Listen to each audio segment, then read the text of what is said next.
নমস্কার বন্ধুরা, মায়ের হেসেলে সবাইকে স্বাগত। আজকে আমি আপনাদের সঙ্গে আলু দিয়ে একটা নতুন স্বাদের পকোড়া রেসিপি শেয়ার করব। আশা করি আপনাদের সকলের ভীষণ ভালো লাগবে। এটা হবে ওপর থেকে মুচমুচে, একদম ক্রাঞ্চি একদম হবে। আমি এখানে 5টা আলু নিয়েছি, আলুটার খোসা ছাড়িয়ে ধুয়ে নিয়েছি। এবার আলুগুলোকে আমি একটু টুকরো করে নেব। একটা ছুরি দিয়ে আমি আলুগুলোকে ছোট ছোট টুকরো করে নিচ্ছি, যেন আমার সেদ্ধটা খুব তাড়াতাড়ি হয়ে যায়। দেখুন, সমস্ত আলুগুলোকে আমি এরকম টুকরো করে নেব। আমি এখানে 5টা আলু দিয়ে আমি রেসিপিটা তৈরি করছি, একটু বেশি পরিমাণে তৈরি করছি। আপনারা চাইলে কিন্তু 1টা বা 2টো আলু দিয়েও তৈরি করতে পারবেন। আমি বলে তুলে নিচ্ছি সমস্ত কাটা আলুগুলোকে। এবার কড়াইতে আমি 1 গ্লাস মতন জল দিয়ে একটু নুন দিয়ে আমি আলুটাকে সেদ্ধ করে নেব। আমি ঢাকা দিয়ে রেখে দেবো, গ্যাসটাকে মিডিয়ামে রেখে 10 মিনিটের জন্য আলুটাকে খুব ভালো করে সেদ্ধ করে নেব। আলুটা সেদ্ধ করে আমি জল ঝরিয়ে নিয়েছি। এবার একটা বোলের মধ্যে আমি তুলে নিচ্ছি। এবার একটা ভেজিটেবিল ম্যাশার দিয়ে আলুগুলোকে খুব ভালো করে একটু ম্যাশ করে নিতে হবে। এটা গরম অবস্থাতে করলেই ভালো হবে, ঠান্ডা হয়ে গেলে কিন্তু আলুটা আবার শক্ত হয়ে যাবে। ম্যাশ করা হয়ে গেলে 1 চামচ দিয়ে দিচ্ছি পেঁয়াজ বাটা, 1 চামচ রসুন বাটা, 1 চামচ দিয়েছি গোলমরিচ আর চিলি ফ্লেক্স 1 চামচ। আমি এখানে একটা বড় সাইজের পেঁয়াজ আমি বেটে নিয়েছি।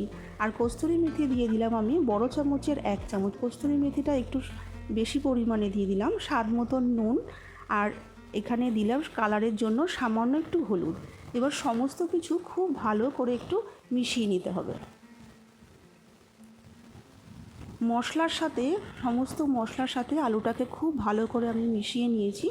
দেখুন, এবার আমি বাইন্ডিংয়ের জন্য 5 চামচ মতন কর্নফ্লাওয়ার এখানে ব্যবহার করব।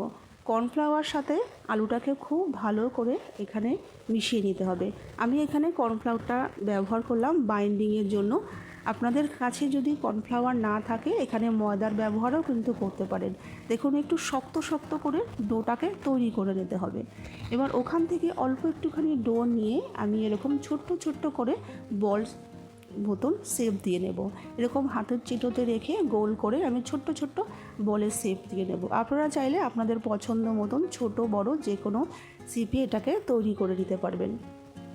দেখুন, আমি সমস্ত পকোড়াগুলোকে এরকম ছোট ছোট বলের শেপ দিয়ে তৈরি করে নেব। সমস্ত পকোড়াগুলো আমি গোল শেপ দিয়ে তৈরি করে নিয়েছি। গ্যাসে একটা কড়াই বসিয়ে অনেকটা পরিমাণে সাদা তেল দিয়েছি। তেলটা হাই হিটে গরম করে নিয়ে আমি গ্যাসটাকে মিডিয়াম করে দিয়েছি। এবার পকোড়াগুলোকে আমি ছেড়ে দিচ্ছি। পকোড়াগুলোকে দিয়ে প্রথমেই কিন্তু নাড়াচাড়া করা যাবে না, কয়েক সেকেন্ড বাদ একটু নাড়াচাড়া করতে হবে। তারপরে একটা খুন্তি দিয়ে সমানে কিন্তু একটু হালকা হাতে একটু নাড়াচাড়া করেই পকোড়াগুলোকে ভেজে নিতে হবে। খুব তাড়াতাড়ি কিন্তু ভাজা হয়ে যাবে, কয়েক মিনিটের মধ্যেই ভাজা হয়ে যাবে। দেখুন, একটা যখন এরকম কালারটা ঠিক গোল্ডেন ব্রাউন হয়ে আসবে, তখন আমি এগুলোকে একটা ছাঁকনির মধ্যে তুলে এক্সট্রা তেলটা যেন ঝরে যায় একটা পেপার টাওয়ালের মধ্যে দিয়ে দিচ্ছি। আমি ওই একইভাবে ব্যাচ ওয়াইজ কিন্তু আমি পকোড়াগুলোকে ভেজে নেব। একসঙ্গে অনেকগুলো পকোড়া কিন্তু এখানে আমি ভাজবো না। দেখুন, ব্যাচ ওয়াইজ আমি পকোড়াগুলোকে ভেজে নিয়ে সামান্য একটু বিট নুন ওপর থেকে ছড়িয়ে দিচ্ছি। কতটা নরম ভেতরটা আর ওপরটা কতটা মুচমুচে হয়েছে আমি আপনাদের সঙ্গে শেয়ার করলাম। আমি এখানে টমেটো সস দিয়ে এটাকে আমি সার্ভ করছি। আপনার পছন্দ মতন চাটনি টমেটো সস দিয়ে সার্ভ করতে পারবেন।